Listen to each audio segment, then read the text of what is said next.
وہ ہے نشئی نے میرا وطن بیچ ڈالا. یہ ٹویٹر کے اوپر ٹاپ ٹرینڈ ہے. لیکن حالات کیا ہیں؟ ایک تو پی آئی اے، وہ پی آئی اے جس کے پچھلے سال سعد نذیر صاحب نے جو بولی لگائی تھی وہ 10 ارب روپے پلس 60% ان کے شیئر کی خرید تھی، اور اب اس 10 ارب روپے کے اندر 75% شیئر پلس باقی جو ہے وہ گریجول انویسٹمنٹ ہے 5 سال کے اندر. تو اب زیادہ سستی بکی یا اس وقت زیادہ سستی بک رہی تھی، یہ سوچنے والی بات ہے. اس دور کے اندر خدام الحجاج سال 2026 کے لیے سرکاری ملازمین کی سلیکشن میں مبینہ بے ضابطگیوں کا انکشاف ہوا ہے. اب یہ مبینہ بے ضابطگیاں اس دور کے اندر یعنی حجاج کرام کو بھی نہیں بخشا جا رہا. ٹھیک ہے، آپ کو یاد ہوگا حامد سعید کاظمی کا ایک سکینڈل بنا تھا، تو پھر کیا ہوا تھا. تو اس دور میں اگر حجاج کرام کو بھی نہیں بخشا جا رہا تو پھر آپ یہ سارا ملبہ ٹرینڈ کی صورت میں ڈال کس کے اوپر رہے ہیں؟ خان صاحب کے اوپر، جو جیل کے اندر بیٹھا ہے، جو کبھی بھی پی آئی اے کی پرائیویٹائزیشن کے حق میں نہیں تھے. پھر چل رہا ہے اسی ملک کے اندر چل رہا ہے، اس کے اوپر مزید بندہ کیا کہ. اب آ جاتے ہیں اگلی سٹوری فواد چودھری صاحب. جی فواد چودھری صاحب کیا کہتے ہیں؟ وہ کہتے ہیں مذاکرات کی بات خوش آئند ہے، لیکن مجھے یہ مایوسی ہے کہ تحریک تحفظ آئین نے اپنے ایجنڈے میں اسیران کی رہائی کو مکمل طور پر نظر انداز کیا ہے. اگر آپ کو سیاسی درجہ حرارت نیچے لانا ہے تو آپ کو اسیران کو رہا کرنا یا کرانا پڑے گا، وہی لوگ آگے جا کر مذاکرات کو لیڈ کریں گے. اچھا، پھر کہتے ہیں کہ عمران خان کی گرفتاری نے 50-60 ملین ڈالر کی وار اکانومی کھڑی کر دی ہے، یعنی بیچ میں ایک دراڑ آ گئی ہے. اور پی ٹی آئی کے اندر سوشل میڈیا کے لوگ ماچس تیل لے کر کھڑے ہیں، جو نہیں چاہتے معاملات ٹھیک ہوں. جیسے ہی الاؤ نیچے جاتا ہے وہ تیل ڈال دیتے ہیں اور بیرسٹر گوہر ان کے نشانے کے اوپر ہے. جناب میں آپ کو ایک بات بتاؤں، اصل پرابلم اس وقت جو مقننہ مقتدریہ اور ایلیٹس کو، جو کہ پروونس اور پھر فیڈریشن کے اندر اسمبلیوں میں بیٹھے ہیں، ان کو اگر کسی سے ہے تو وہ سوشل میڈیا ہے. سوشل میڈیا اگر چپ کرا بھی دیا جائے 2 منٹ کے لیے، فار انسٹنس 2 منٹ کے لیے سوشل میڈیا کو چپ کرا بھی دیا جائے، اس بات کی کیا گارنٹی ہے کہ سوشل میڈیا کے چپ کرنے کے بعد خان صاحب کی رہائی کے لیے انیشیشن ہوگی؟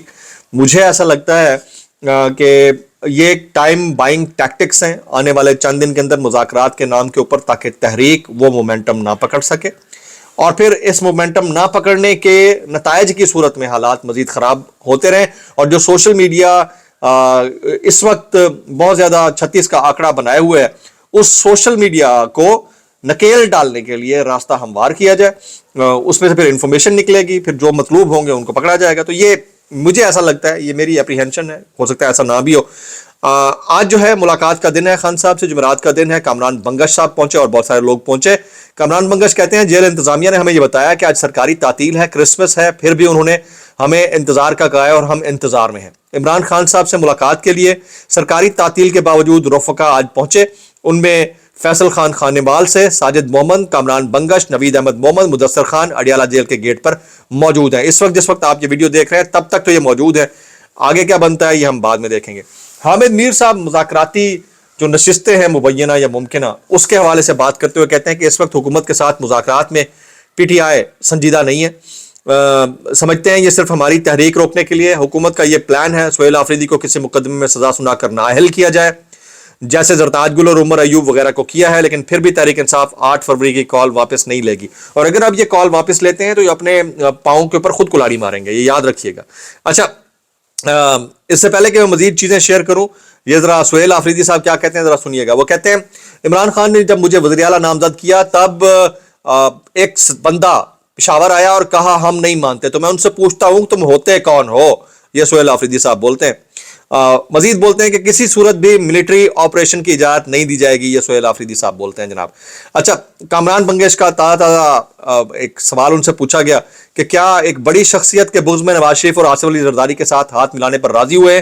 تو اس کے جواب میں کامران بنگش کہتے ہیں کہ کسی کے بغض میں نہیں، پاکستان کی بہتری کے لیے ہے.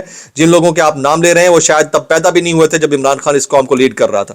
تو 36 کا آنکڑا ابھی بھی برقرار ہے، لیکن یہ جو 2 ایکسپریشن میں نے آپ کو بتا دیے ہیں، ایک تو 2 عدد طاقتور ترین خواتین کے درمیان اس وقت جو گھمسان کا رن ہے فیصلے کی صورت میں، وہ بہت ڈینٹ دے رہا ہے پنجاب گورنمنٹ کو. دوسرا سہیل آفریدی کا یہ ایکسپریشن کہ وہ لاہور کے اندر اس موو کو لیڈ کریں گے اور وہاں پر 3 دن رہ کر یہ دکھائیں گے کہ موومنٹ آپ کے صوبے کے اندر رہ کر بھی جو ہے وہ لیڈ کی جا سکتی ہے، یعنی ہم ڈرتے نہیں ہیں. یہ ایکسپریشن بھی وارننگ سائن ہے پنجاب گورنمنٹ کے لیے. تو یہ اگر کوئی سمجھتا ہے کہ اس کے اندر خبر نہیں ہے تو اپنی خبر درست کر لے اور اپنی کل درست کر لے, کیونکہ آنے والے دنوں میں اور زیادہ دھما چوکڑی ہوگی. اچھا, اب محسن بیگ صاحب کے 2 عدد جملے, پھر احسن بھون صاحب کا یہ کہنا کہ ان کے نیچے جو شرلیاں لگی ہوئی ہیں, یعنی پنجاب گورنمنٹ کی بڑی صاحبہ کے نیچے جو شرلیاں لگی ہوئی ہیں, سمجھ رہے ہوں گے آپ بات کو, وہ ان سے غلط قوانین پاس کروا رہی ہیں اور یہ ان کے تابوت میں آخری کیل ثابت ہوگا. تو یہ بھی وہ ایکسپریشنز ہیں جو بتا رہے ہیں کہ حالات آنے والے دنوں میں ان کے لیے مزید خراب ہوں گے. اچھا, اب خان صاحب کی رہائی کے لیے ایلیویٹ کیسے ہوگا معاملہ, یہ میں آپ کو بتا دیتا ہوں. وہ نہ کے پی کے سے ہوگا نہ پنجاب سے ہوگا. ہاں, موومنٹ میں یہ تھوڑا سا تھریش ہولڈ کریٹ کریں گے, لیکن اصل پریشر جو ڈیولپ ہو رہا ہے United nations, Zulfi Bukhari, Jemima Khan, Qasim Khan, سلیمان خان, ڈاکٹر شہباز گل اور پی ٹی آئی کی اوورسیز ٹیم, یہ جیسے جیسے تھریش ہولڈ بڑھاتے جائیں گے ویسے ویسے پریشر بڑھتا جائے گا.